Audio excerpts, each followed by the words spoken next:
Hello everybody, Andrew Bowman with Bowman's Pro Turf, and I'm here in the front yard of my own personal house here.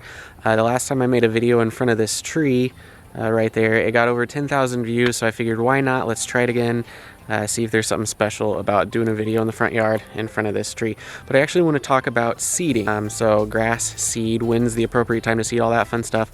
I'm not going to go into too many details about technique or anything, but what I want to talk about today in this quick video are a couple of common mistakes that we see get made all of the time when seeding a lawn. So 3 of these mistakes that I wanted to touch about real quick are timing of the seeding, not enough water, and the wrong products.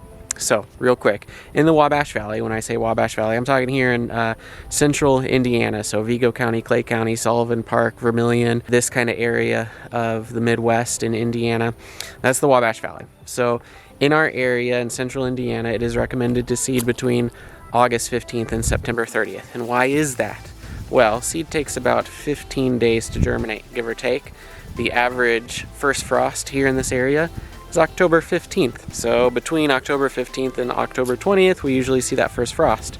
So if you put down any grass seed later than September 30th, you run the risk of that first frost interfering with the germination of your grass seed. Now, frost won't affect the seed that hasn't germinated, but it will affect the seed that has germinated. And typically when we see that first frost, a couple days later we see a second frost, a couple days later we see a third and fourth and so on. So once we hit that first frost time frame, that's when it really kind of puts a stop to any seed germination and a healthy seeding. So timing is the first mistake that we often see. Second mistake that we see a lot of is not enough water gets applied to the new seed. So as you can see here, this is a very primitive, I don't want to say primitive I guess, but just kind of non-fancy irrigation thing that I put in place here because back on Labor Day I reseeded this entire area right here. It was kind of weak and thin, so I've had these sprinklers set out here to water this area. Now it is also recommended, again from Purdue University, to water the new seed 2 to 4 times a day for about 2 weeks until you start to see that seed germinate. So right here you can see some of the new seed that has germinated, the new growth right in through here. Now I didn't like how some of the spots were filling in because I got neglectful, so I did put some new seed down a couple days ago and it will start to germinate here real soon, and that is also why I still have our sprinklers out here.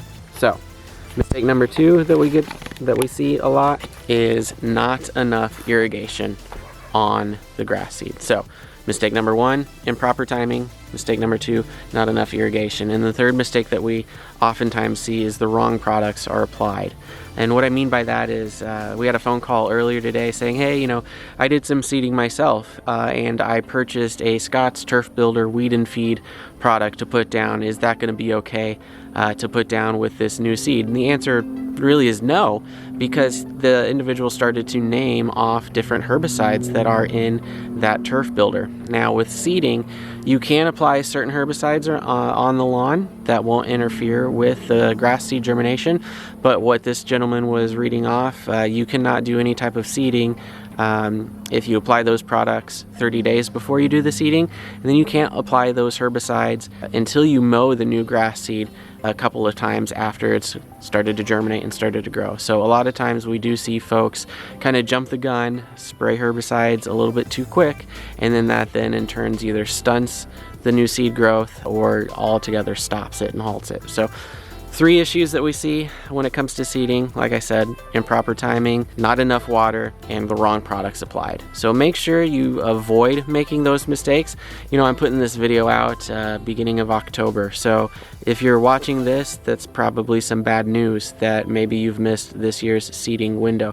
Now I do know that there's companies out there that will seed all year long and they have no problem with it. Personally here at our company, we do have a hard stop date on it just because we don't like selling a service that we're not confident is going to be as successful as what we would want it to be. So again, I'm Andrew Bowman with Bowman's Pro Turf. To find out more about our company, visit our website, bowmansproturf.com. Give us a call, shoot us an email, all that fun stuff. We're here to help educate and inform not just our customers, but anybody who is interested in any type of lawn care, and these videos are a part of it. So enjoy whatever it is and wherever you're at, and hopefully you got some use out of this video. Take care. See you in the next one.